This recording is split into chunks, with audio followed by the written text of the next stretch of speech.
नमस्ते दोस्तों। आपने अक्सर जब भी हिंदी पढ़ा है कुछ शब्दों का प्रयोग आपने बार बार देखा होगा, जैसे कि call, doctor, mall, hall, chocolate.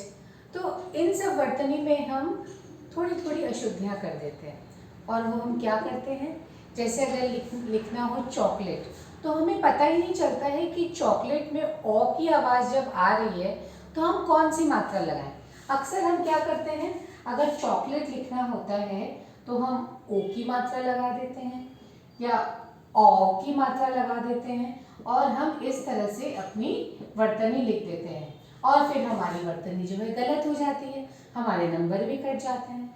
तो इसका एक बहुत ही आसान तरीका मैं आप लोगों को बताती हूँ। हमारी हिंदी भाषा में ना कई अंग्रेजी शब्दों का प्रयोग होने लग गया है और आप लोगों ने अपनी किताबों में भी देखा होगा कि इससे आम इन शब्दों का बहुत ही एक्सेप्टेंस हो गया है। अब हम लोग इसको अपनी बोलचाल की भाषा में, अपने लेखनी में हम इनका प्रयोग करते हैं। और वो सारे शब्द कौन से हैं, जरा आप भी सोच के बताइए। Very good.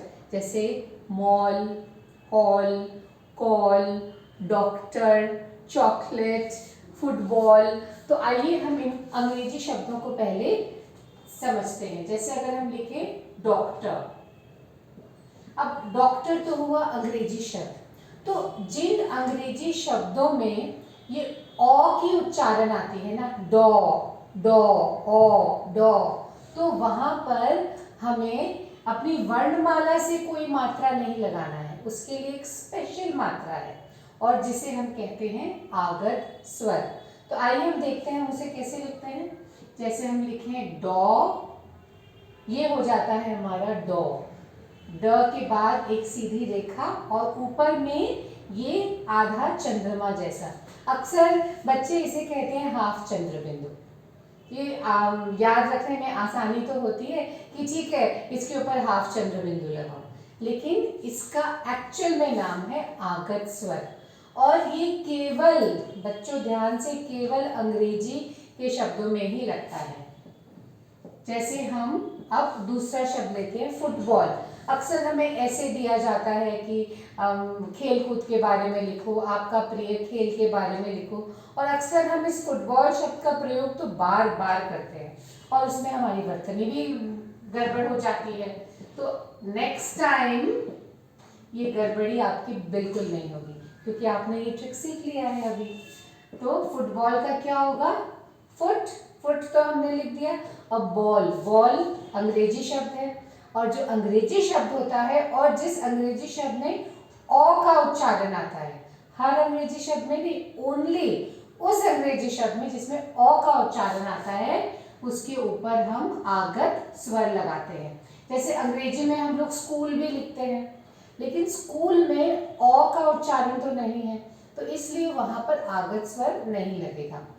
ओनली सिर्फ वही अंग्रेजी शब्दों में आगत स्वर लगेगा जहां पर उच्चारण ओ में आता है। जैसे आप ले लो कॉल, तो हम कैसे लिखेंगे, क में आगत स्वर और ल, कॉल। चॉकलेट, चॉकलेट फिर हम कैसे लिखेंगे स्पेलिंग, चा के ऊपर च में आगत स्वर, क ले ट। ठीक इसी तरह से और भी अन्य अंग्रेजी शब्द जिसमें ओ का उच्चारण हो तो उसमें आप आगत स्वर ही लगाना। और जो बच्चे अक्सर हाफ चंद्र बिंदु बोल देते हैं, अगर आपको ये हाफ चंद्र बिंदु बोल के आसानी होती है याद करने में तो इसमें भी कोई समस्या नहीं है। बस हमारा कंक्लूजन ये होना चाहिए कि हमारी वर्तनी सही होनी चाहिए। तो मैं इस वीडियो के साथ अगेन एक वर्कशीट अटैच कर रही हूँ, उसको सॉल्व करिए और अपने कॉन्सेप्ट्स को और भी क्लियर करिए।